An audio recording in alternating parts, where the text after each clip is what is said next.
Okay guys, how's it going?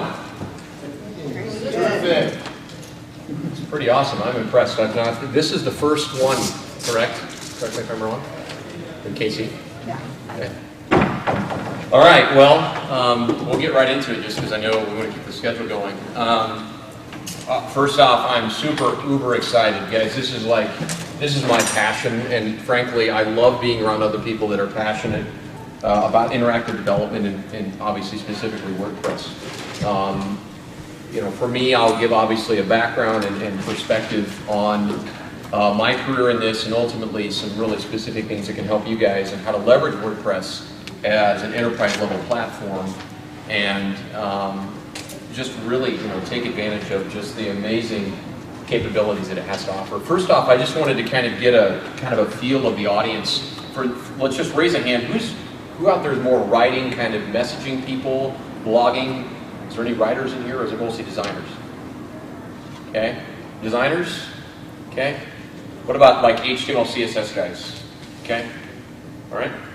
So what I'm going to try to do is try to kind of fit and hit all angles. Okay. Obviously, there's a ton of detail, and I know there's a lot of great sessions that get into really the nitty-gritty aspects. So I'm going to kind of try to give a little bit different perspective today as it relates to, I've been the CEO of 3 different companies. Turbine is the recent one that I co-founded about a year ago. And ultimately just kind of describe, as you're either freelancing or working in an organization or working with a partner or a team of people that participate in using WordPress, helping sort of help provide some insight and recommendations to communicate to those individuals, as well as things that you can be doing to leverage it more successfully. So again, my name is Jason Peterson. Again, I'm just a little bit about myself. I'm born and raised in Lincoln, Nebraska. My background, I was a fine arts major at the University of Nebraska. Graduated in 2000, started doing interactive development about 1996. So I've been doing this since really the early stages of the internet. The thing about me that you'll want to know is I call myself, I'm a hybrid. I'm kind of a jack of all trades, master of none. I've been a developer, I've done a little bit of writing, good at finance, very much an artist, love technology. So more or less, early in my career, I figured out that I was unemployable, and it was better that I started my own company. So needless to say, that's kind of my background. Is I kind of come from a different variety of angles. I do continue to serve as creative director of Turbine. Basically had a company before called Agilon, which was a kind of technology marketing agency, more traditional, but did a lot of digital marketing services for about 8 years. Sold that, worked in the agency environment, managed interactive services, and then ultimately co-founded Turbine. So a little bit about Turbine.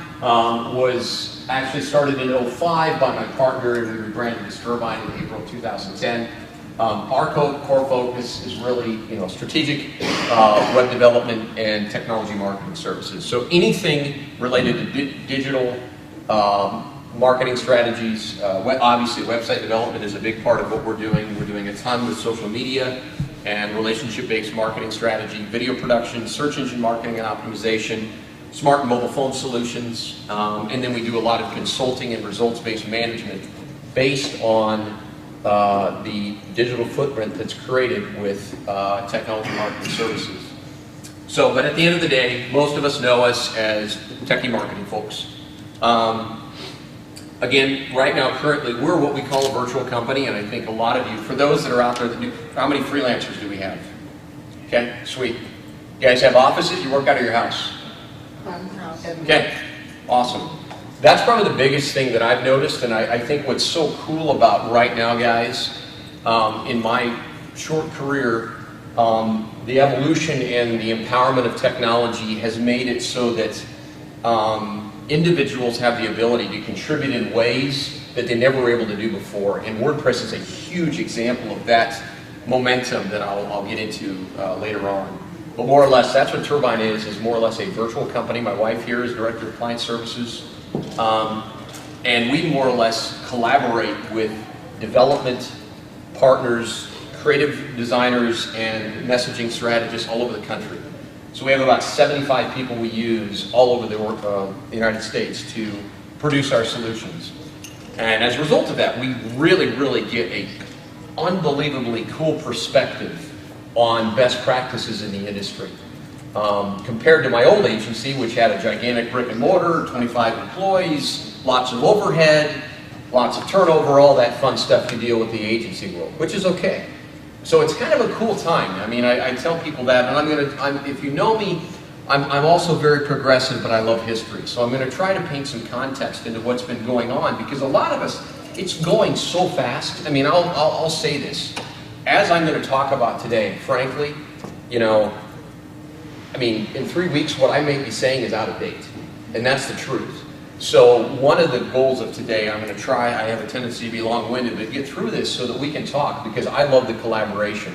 I was talking with the guys beforehand, and I think that's the key is, I love hearing the ideas and different things. So I'll try to preface that my recommendations on best practices are always subject to change.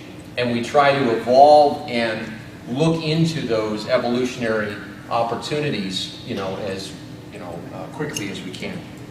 But more or less, again, we basically have done in my career with my partners and stuff, we've done over 800 websites of every size, shape, and magnitude.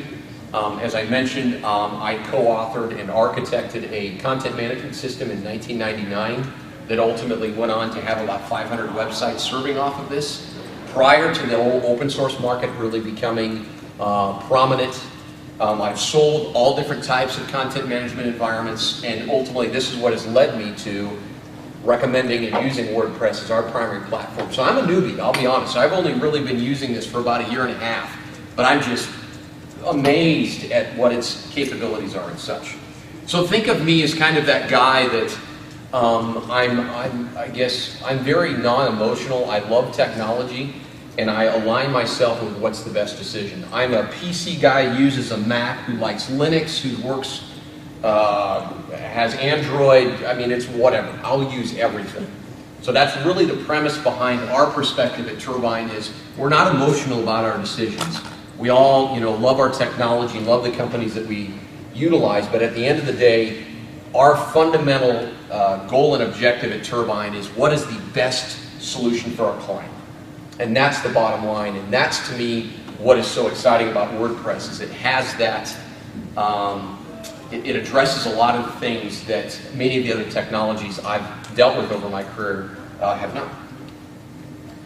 So goals for today, again, as I mentioned, really we're trying to provide an executive perspective on the rationale behind using WordPress versus some other proprietary or even open source content management platform. There's lots of solutions out there. I mean, again, in 1999 when I started, there was nothing. I mean, at that day and age, it was, Front Page, it was Go Live Cyber Studio back in those days, maybe Claire's homepage. It's not stuff that was easy, and in other cases it was custom stuff. It was Perl, CGI, those kinds of things. So CMS is really a relatively new concept. And again, give context. Why is it WordPress is so awesome? I mean, at the end of the day, clearly there's some amazing things it provides, as well as all the awards that it's won from the open source and the content management industry. So we're going to talk about some of those things. And again, for us as a business that's scaling across the country, Turbine is endorsing and using WordPress as its primary platform of choice. We've already done 50 websites in this in the first year, and it's serious business for us. So for us, that's what it is, and I think, is cool and fun and all those things. I'm a designer by heart. It affects the bottom line, and I'm going to talk about how that has done that for our organization. And again, for you guys, I really want, I could sit here and talk all I want, but I want you guys to walk away with some key insights and advice on how you can be looking to take WordPress to the next level. Like I said, there's all kinds of detail on the best practices from a development perspective, from content management perspective, but really looking at it as a systematized solution on how to build your business, whether you're a freelancer or whether you work for a company. And again, thinking and looking at always, we're always concerned, and I use this term all the time when I sell to clients, is when you build a website, we had a tendency in our industry to get into this rut of disposable solutions. It's disposable technology. Go to GoDaddy, get a website, $300, throw it away, start over. That's not what this is about. To me, that devalues our credibility and our knowledge in this industry, and it has confused the clients out there. They don't understand, okay? So for us, it's really, really important to, help communicate and provide understanding to layman people that ultimately are our clients and the people that we're providing solutions for on the scalability of this, so that it's an asset. It's something that you're investing in that's going to appreciate, not depreciate, okay? That's really important. So think of every website, every technology, content management solution that we are involved with in this day and age. We are doing a disservice if we are not looking at ways for it to scale, okay? WordPress rocks at that, so that's something we'll talk about as well. Okay, brief history of CMS. Show of hands, how many people have been developing web development for over 10 years? Awesome, okay. Well, I'm probably preaching to the choir here, so I won't spend a lot of time on this. Obviously, this has been a very fast-moving aspect of web development for a variety of reasons. Obviously there's a lot of other moving parts that have moved this. Certainly the internet's a big part of this, certainly just the aspect of information technology, all these converging aspects, social media and relationship convergence. So, clearly, the late 90s, mid to late 90s was the age of the webmaster. It was the guy that was, or the gal that, had the keys to know how to make the change. Sure, you could kind of teach someone how to try use front page or something, but they'd break it. That was the bottom line. They didn't know how. And that's really how I got into this, where I said, wow, here is a communication conduit. Here's this vehicle. Again, as a graphic designer who is an artist, and I love technology, now we've combined the skill set of creativity, technology, and marketing in one channel. And as most of you know, there's the development perspective, the creative perspective, and the marketing perspective. Now, how many times do those things all harmoniously work together? Not very often. It's hard. It's a totally different skill set in one solution. So for me, because of my interesting way I'm wired, my dad's an information technology CTO over the past 35 years. My mom's a piano teacher. I get both. So that's what made me realize, you know what, this is cool. So that's when I was at the age of 19, I started my first company. Again, during this time, the open source community, clearly from a web hosting environment, with Linux, Red Hat, all the different flavors, Apache, that really is what started the momentum of open source utilization of technology in the web, and it made it affordable. It made it very, very cost effective. If I recall, and correct me if I'm wrong, I think even in Nebraska or somewhere, somebody was a chief architect in the Apache system originally. So bottom line, the real challenge though, when we were building, Gravel was the name of our CMS. Frankly, I think the name sucks now, but whatever. The main challenge was web browsers were very, very crappy.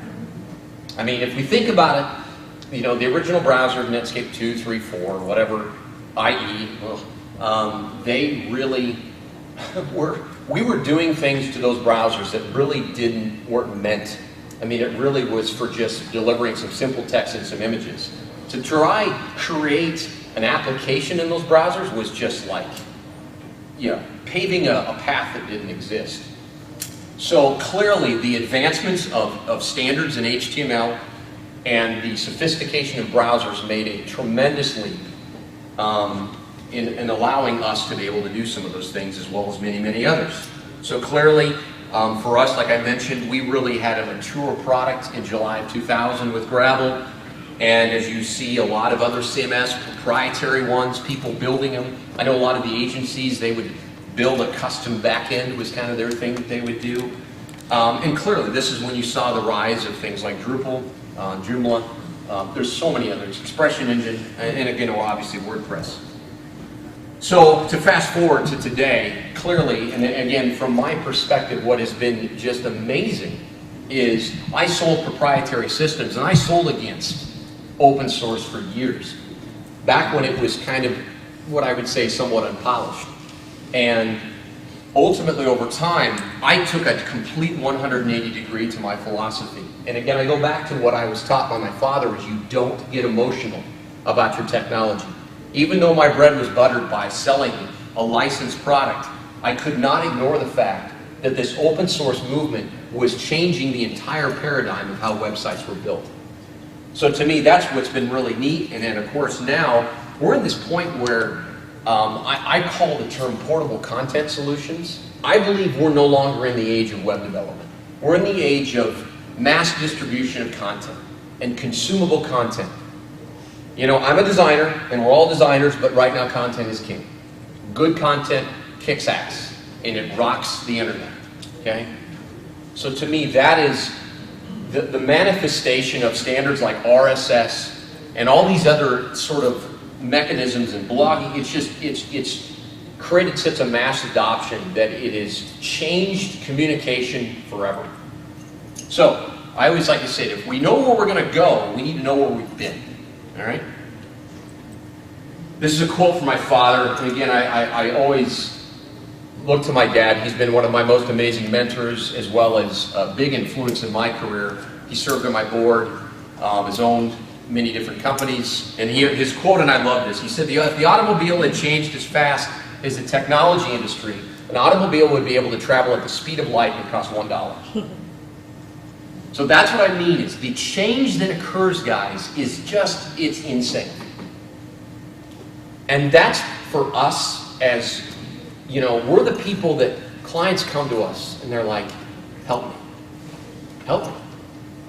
So, you know, for my personal passion, and as I hope all of you share this, is that it's so critical that we are good stewards of this, of the truth. I will talk about this later. Because there's so much. If you were to ask 15 people, 15 different ways to solve a problem, you'd get 15 different answers. So the idea of best practices in this industry is a moving target. Now, on the one hand, it creates a great opportunity, but it also creates a lot of pretenders. And that's what I love about this conference. This is helping develop knowledge and best practices. So I commend all of you for being engaged in that, because to me that shows a great deal of initiative. So again, I think from the executive perspective, from a bottom line financial perspective, what are the kinds of things that those people are looking for if you're choosing a content management system? How many of you are dealing with making recommendations to someone that knows nothing about websites? Okay? All right. How many of you have clients? Okay. So bottom line is the majority of those customers may or may not. Some of them do. You might deal with an IT director. You might deal with a marketing director. But in many cases, their perspective on what a CMS can do and frankly what WordPress can do is somewhat limited. So these again are just my opinions, and obviously subject to, there's lots of other things that factor in, but because of my experience in building a system like WordPress that was by no means as good, and then ultimately utilizing it, I have decided and I feel that the most important factor is ease of use, that user experience. Because if you can empower someone else who's a great writer to generate content, consumable content that is value added for that customer, you are going to be able to affect the bottom line, which is ultimately, let's increase sales, right? Let's increase our communication channels. So ease of use is so important. If that's not there, well, the site ain't going to change. And if the site doesn't change, what's the point? Okay? Secure. Obviously, I preface this always by saying technology is imperfect. That's my father taught me that bottom line, no matter what you do, you can spend millions of dollars. I mean, we just saw what happened with PlayStation. They had their whole debacle with security. So at the end of the day, If people want to really hack something, they can. But I would say, with that said, I feel that because of the responsiveness of the WordPress community and the constant attention to development enhancements and improvements, I think has really lent itself well to addressing any security concerns that I've had. Flexibility. I think you know, from an executive perspective, WordPress provides such a tremendous amount of flexibility, and it does give you, I think, it doesn't have to, and I'll talk about this, it doesn't have to be just blog-esque sort of sites. Obviously, that's one style. You can use a lot of the different themes that are out there, but clearly, we've been able to do things pretty much about any sort of design that we throw at it, we're able to make it function. So the majority of the site designs, I tell people this, right now I would say maybe 3 out of our 50 have a blog. A lot of them have a news feed, but in many cases we're using WordPress more as a conventional CMS versus a blogging-based sort of CMS. Portability, absolutely. I think this is one of the institutional benefits of WordPress, is its flexibility in delivering content to different channels. Whether you're looking at the RSS readers, all the different things, you know, on your tablets, being able to deliver optimized interfaces that are skinned within that existing content to an iPhone or to a Droid or whatever the case is, definitely the portability of that content is probably one of, in my opinion, the greatest assets of WordPress, because it started with its roots.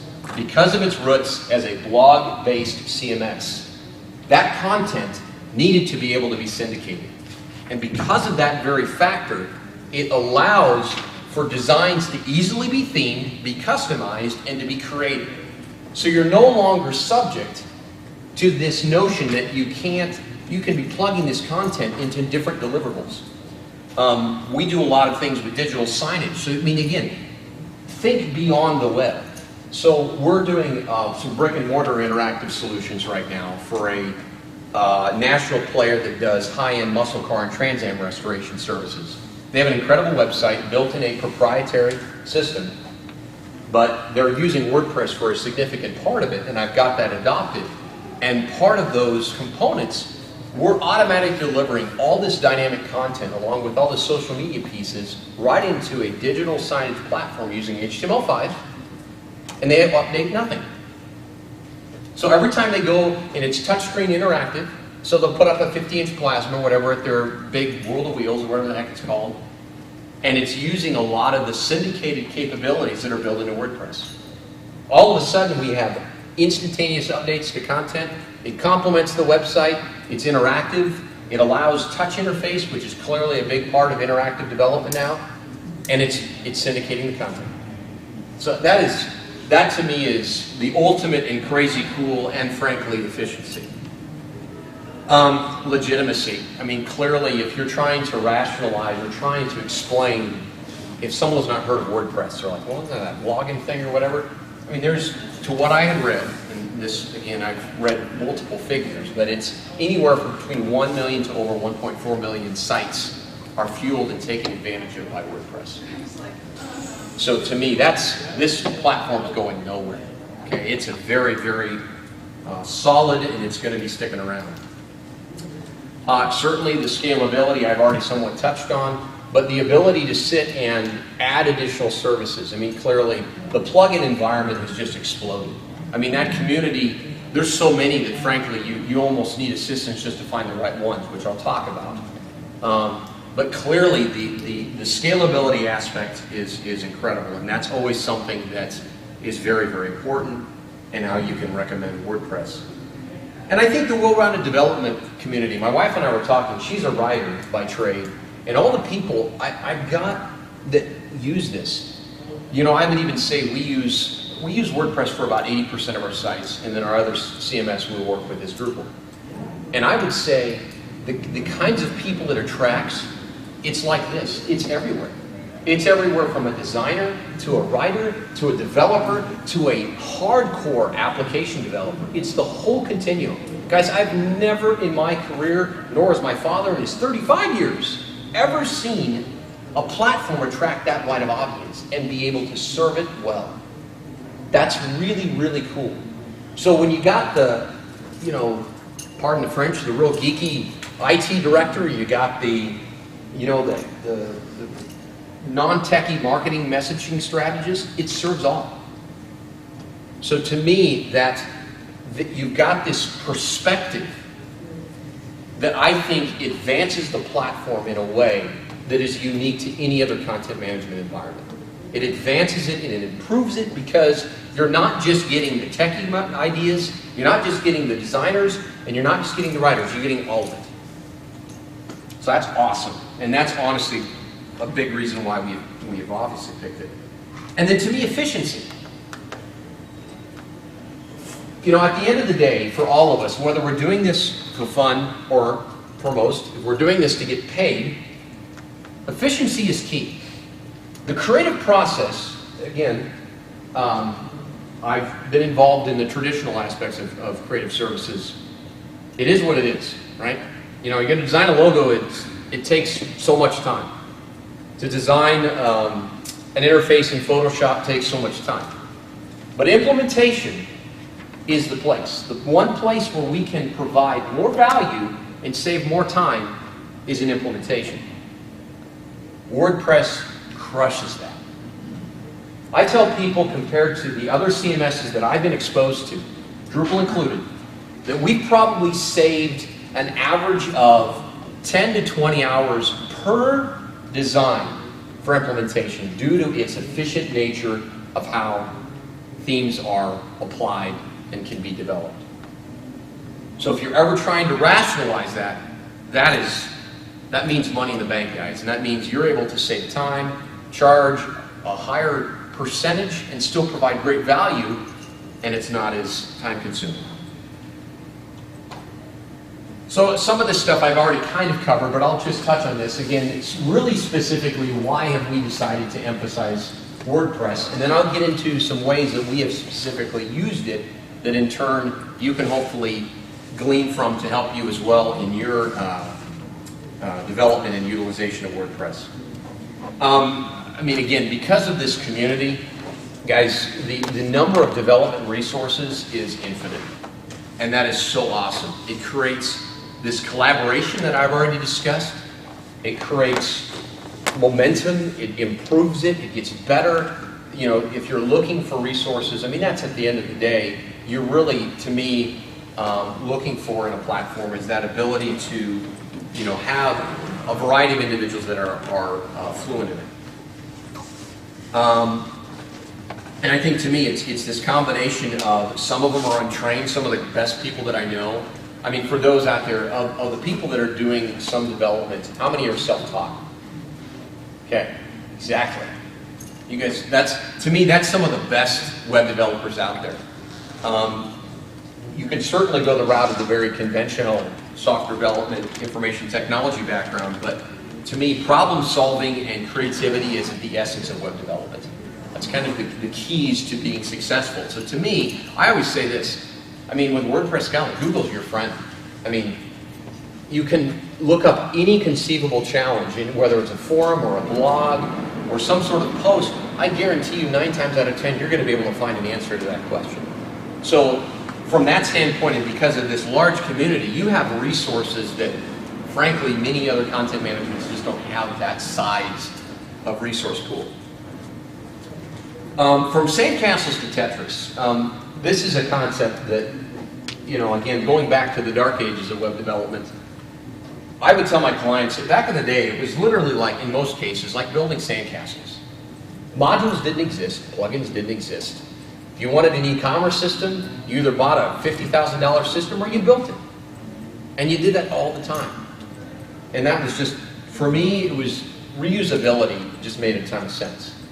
So clearly, we've gone from that age of web development to now where reusability of technology is ubiquitous. It's all over the place. It's the essence of what WordPress is. So to me, it's like using Lego blocks instead of granules of sand.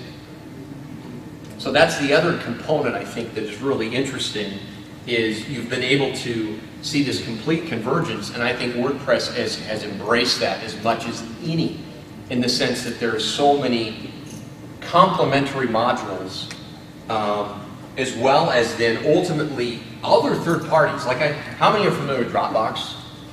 Okay. That is Turbine is entirely cloud-based. We're paper-based. We use everything in the cloud, everything.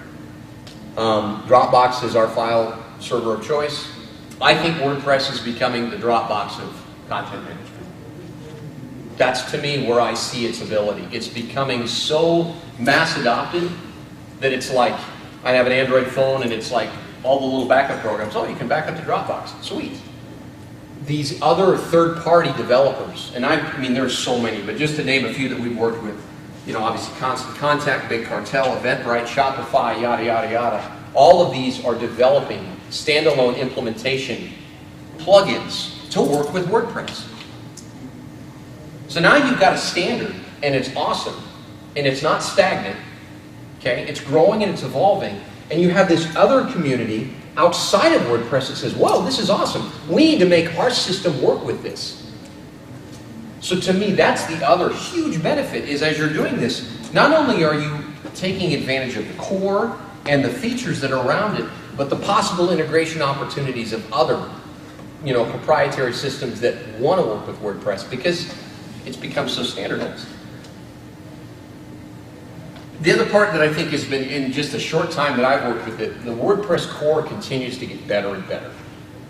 You know, obviously, for example, I know we were using, for those that deal a lot with the WYSIWYG stuff, which is obviously a big part of the editing component, we were using TinyMC quite a bit because of some limitations and some formatting challenges from some of our more novice users.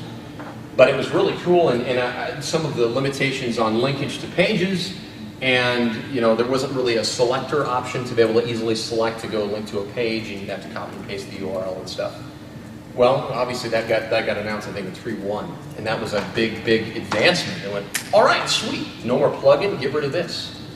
So clearly, the core continues to improve, and that's that's always best practices. You want to leverage as much of the core, or as many. How many of you are using? I'm just curious, because we've, from a menuing perspective, I know there's the parent-child method with WordPress 2.5, and then obviously 3.0 and above uses the appearance section. How many are using the appearance method of menuing?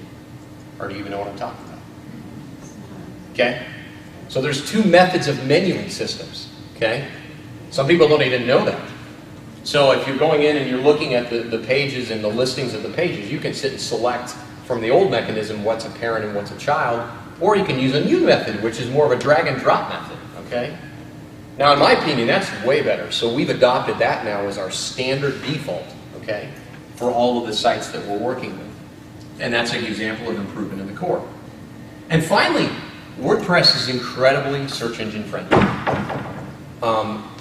At the end of the day, because of its roots in blogging, and because of its roots in syndicated content, it's easy to find it for these search engines. Personally, I didn't even get into search engine marketing, guys, till like 6 months ago, because I thought it was black magic, voodoo, junk. Because most of the people that did it were full of crap, and most of the people that would do it would promise things that were not obtainable. Or you had to do it illegally or unethically to inflate results. The beauty of what has happened and what has transpired is the search engines have gotten smart, Google specifically and the others to follow, and they analyze content. So, although keywords play a role, it's not near as much. WordPress, I believe, I can't remember the version, but it dropped its primary installation setup for keywords.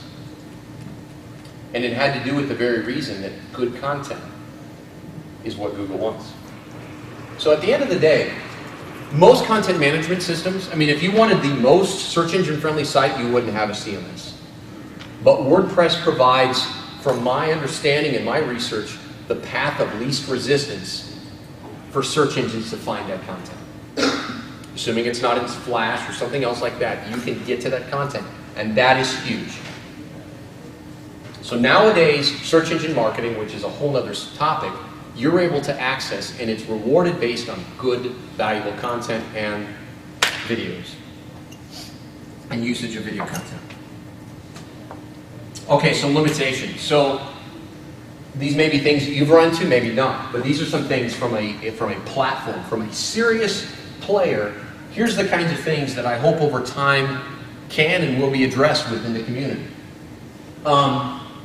In some of the sites that I've worked with, I've done everything from Fortune 500 sites down to mom and pop organizations and everything in between. Frankly, I probably prefer the mom and pop stores, but we still do a lot with database integration and a lot with moving data back and forth from different systems and those kinds of things if the website demands that. It's not impossible, but in some cases WordPress is a little weak in some of those areas. Okay? So if you're running into some of those challenges, or if you have a very, very, very substantially convoluted or complex need for true integration, not just linkage to other resources, because that's not really integration, but truly having to have data move back and forth, WordPress is a little limited. Okay? Some people think this, and I would say I don't necessarily agree, but there is a community out there that believes WordPress should have not become a CMS and just stayed in blogging. They believe it's trying to be everything to everyone. And I've read a variety of articles on this subject. Again, I came into this not really with a huge emotional conviction about WordPress and gave it a really, really good look, and I completely disagree. I think it is incredible as a CMS, and it still has the ability to be great as a blogging platform. Now, that's just my opinion. But that is something that's out there that you just need to be aware of, that there will be some individuals that are more fanatic about the technology. They may share that sort of inclination.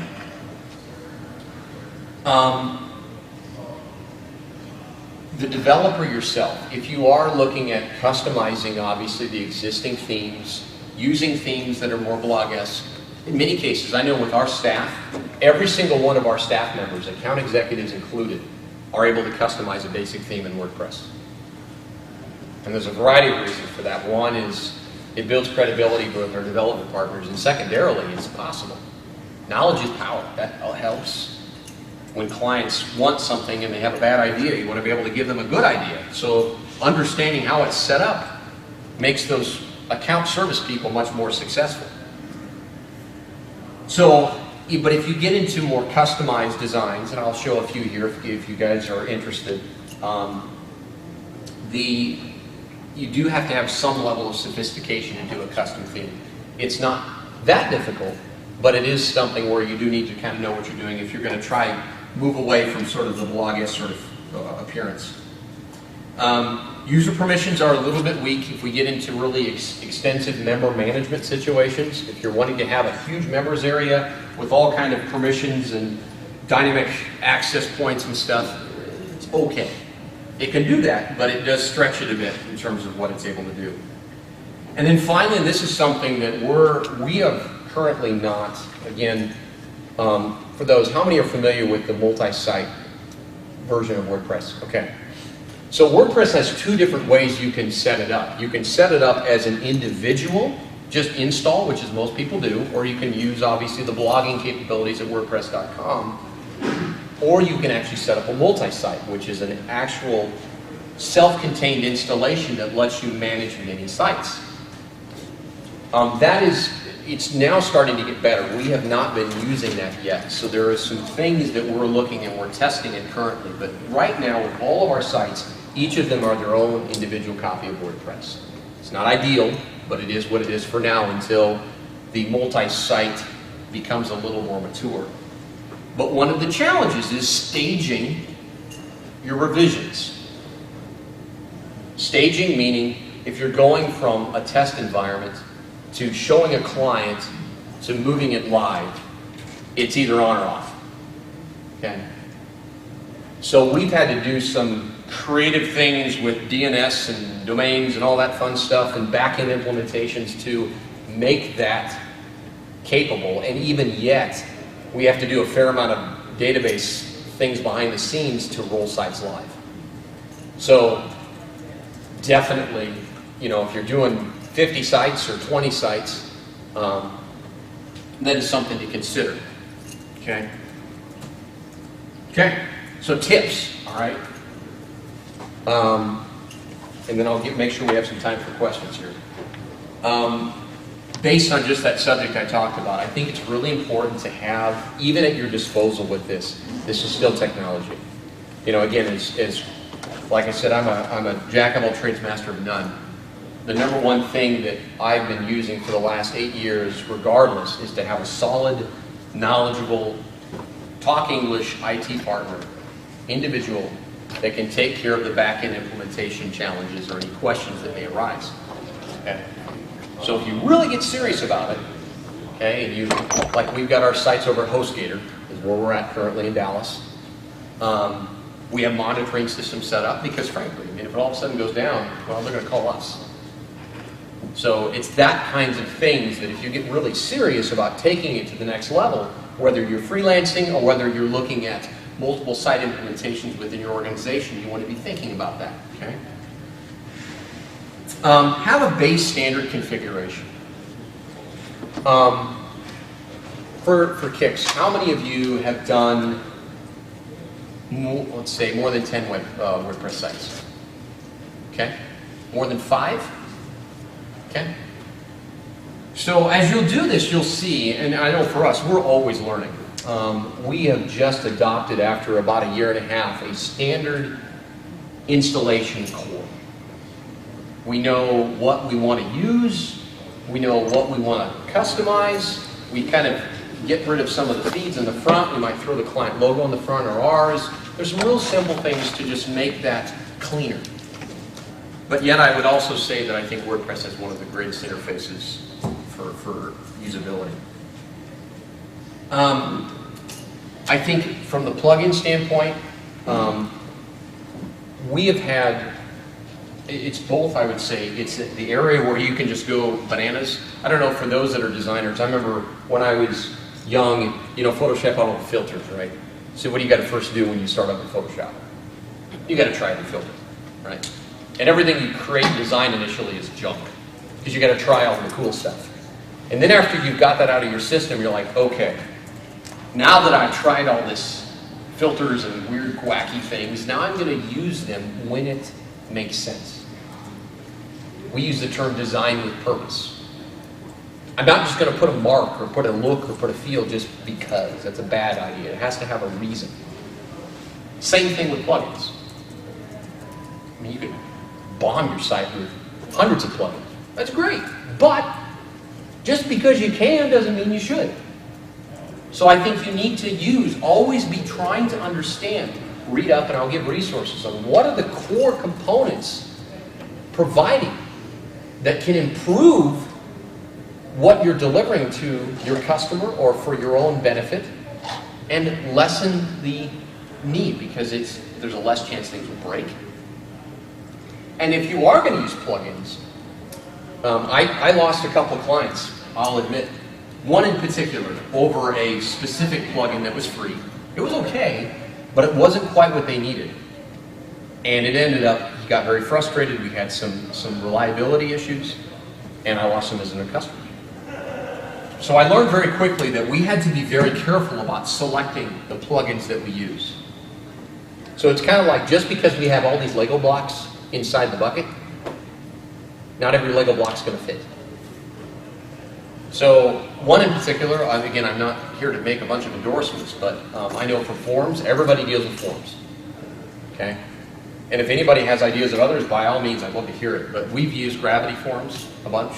Everybody heard of Gravity Forms? Okay. Dude, that is a great formula. It's easy to use. It's supported. The licensing fees are very, very reasonable, but it's a paid plugin. And if you have a user that wants to get a little bit more, they don't have to know HTML, but they can create their own forms. It saves it into an area that can be downloaded as a spreadsheet. All this fun stuff. It's really, really, really, it's a very good plugin. So that's an area that, and again, 99% of the sites are probably going to have some sort of form. There are certain forms that would probably outgrow it, but it is very, very good. So things like that, sliders, we've used a couple different sliders typically.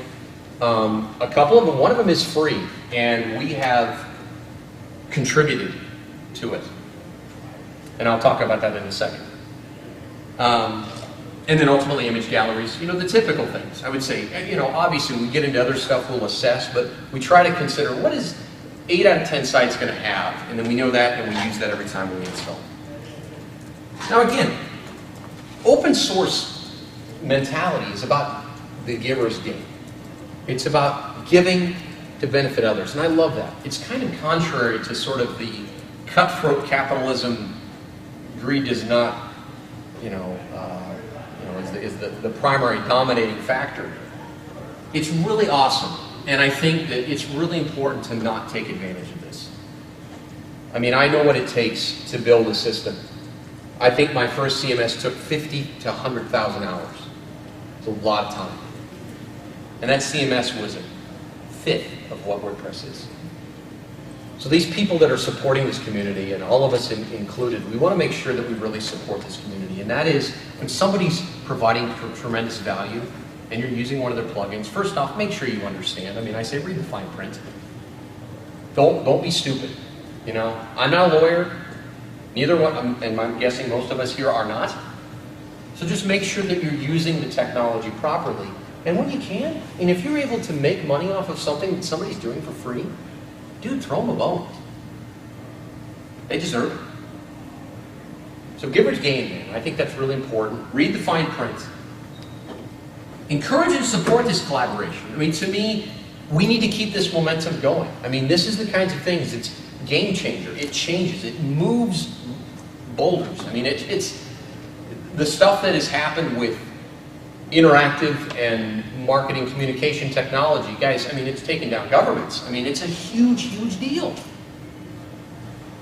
And that's for me, like, I don't know what you guys think, but I don't feel like I'm just building websites, man. This is awesome. This is a big deal. We're part of an exciting time. It's you know, I tell people, it's like, for me, I read every single day a variety of blogs that are out there, both related to WordPress and communication and techie related. And it's like Christmas every day. New stuff, new things, cool stuff. So to me, we just have to remember that there's such an opportunity that we're able to do it, and I think helping others. And then finally, I think just be considerate of your best practices, but be open to evolution. If there's anything that I know about this industry that we all know about, is we know change will occur. Change will happen. That's inevitable. 5 minutes. Okay. And finally, guys, seek truth. I mean, I think at the end of the day, there's going to be a lot of perspectives out there. Soak it in. You know, allow yourself to understand different perspectives, understand different technologies. Just because we love WordPress, let's continue to understand what else is out there, so that we can ultimately have an informed perspective in making recommendations about why we, or our client, or our employer, or whoever should choose WordPress. And by seeking truth, that accomplishes that objective. Just a few resources I will mention. I will be posting this later today on Turbine's website. Our resources are back in the back, biz cards and flyers. It's thisisturbine.com. Twitter handle is @thisisturbine. Facebook, facebook.com/thisisturbine. YouTube, whatever, the whole bit. That's it. Questions? Mashable posted an article on their website, I think 2 days ago. 54% of all websites on the web are done in WordPress. That's an amazing statistic. I believe it. I read Mashable all the time and I miss that one. What are the sliders? What did you remember? I knew somebody was going to ask me that. It's uBillboard. uBillboard is one that we use. And I'm forgetting the second one. And I knew somebody would ask me. We have uBillboard, honestly, is probably, it's a free one that does about 90% of it. There's a few limitations, and we've used another one that's a paid one, and I'll post that. I appreciate the question. Do you have any websites that you that really kind of goes through everything that's going on, the best plugin development that you kind of trust and keep following? Sure. Absolutely. I would say this, again, we're kind of in an interesting spot. I'll show you a couple, and our things are changing so quickly. We're going to be rolling probably another 10 sites live here in the next probably month and a half. So there's going to be a bunch of new stuff that you can be checking out. I will touch on one real quick so we can make sure I can get to some other questions. Here's one that was done here. It's optimized a little bit for slightly larger, but it's a travel agency, very, very high end.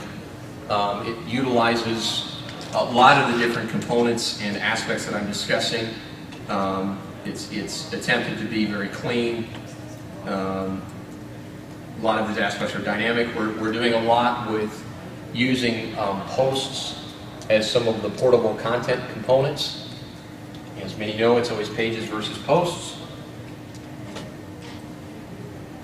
Doing a lot with videos, doing a lot with social media aspects of promoting and communicating this, doing stuff with some different sliders. So I think this is a good one that I would say. We just launched this like 3 days ago. It probably does a pretty good job of demonstrating what I'm talking about. Any others? Go ahead. You said you had 50 different clients. Do you have a wide range of traffic for most of the sites? Do you have any traffic problems? Great question. The answer is we do have a huge range of traffic. Because of our decision with HostGator and some of the monitoring systems we put into place from a preventative measure, it allows us to be able to monitor our bandwidth and be able to monitor CPU usage and all those things proactively, and I have my guy that watches that. So if we ever reach like 50 to 75% of capacity for that machine, we get a trigger. So to me, you're dead on. Nothing ticks off a client more than something breaking. And we know that happens. It's the part about this industry that is what it is.